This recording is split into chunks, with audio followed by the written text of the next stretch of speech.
Hello guys, hi. Welcome back. My name is Karen and we are gathered here today, a day before the shortlist. The Booker 2022 shortlist is announced because I have consulted with the Cosmos. I have read 10 out of the 13 books and I am ready to predict the 2022 Booker shortlist.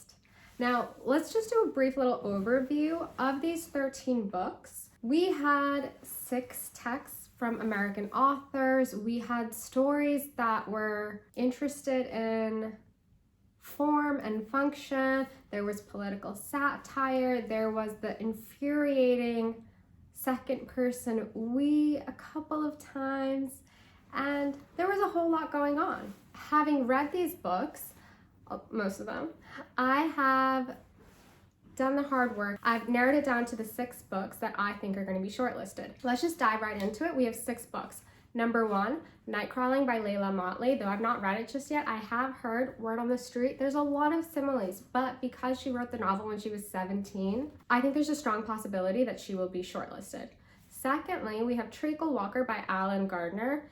This short little text is great. It is beautiful ode to British folklore and mythology, and also an exploration of time. Third on the list, we have The Colony by Audrey Magee. This is a really great, though maybe slow story, very quiet story of colonization. We're talking Ireland, we have a little bit of Algeria, we have France, we have England.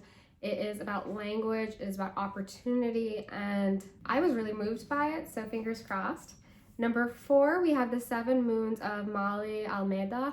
This is a Sri Lankan text, which is, I'm in the midst of it, so I can't really say too much about it, but from what I know, it's a story of a murdered photojournalist who is trying to figure out who killed him. He has 7 days to do it, and I think there's a strong possibility it will do very well in this whole Booker situation. Next up, we have Glory. Glory is the story of Jidada with a da and a da, which is a stand-in for Zimbabwe. We have leaders who are horses and a coup and a lot of violence, and it's a very big and ambitious novel, and I think just because of the nature of the text, it will most likely get shortlisted. Now, we have that 6th book. Now this, in my opinion, is the wild card. This is the one that is a lot harder for me to pin down. Possibilities include After Sappho.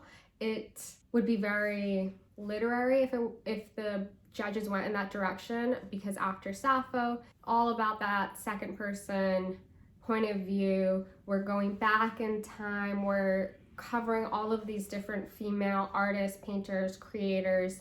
Very interesting. But I don't think there's a lot of commercial viability for it. My other possibilities include Maps of Our Spectacular Bodies by Maddie Mortimer, which I've not yet read. I started it, but took a little bit of a pause. And in that book, we have our narrator. She's, living her life, gets her second, I believe, cancer diagnosis. And then the story oscillates between her narration and then also the narration of her cancer. And then finally, my 3rd pick for the 6th spot would be Trust by Hernan Diaz. Though this book wasn't the strongest for me, it is all about form. It's a very meta novel where we are looking at Wall Street, 1920s America. Now, of these 3, if you were to make me put some money on, if I was a gambling woman, right, that's maybe better terminology, I would say Maps of Our Spectacular Bodies. That is my number 6 pick.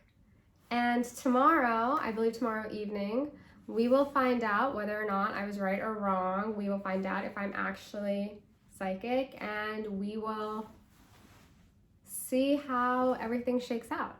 Until then, make sure you like, comment, subscribe, tell me what your shortlist is, and see you later.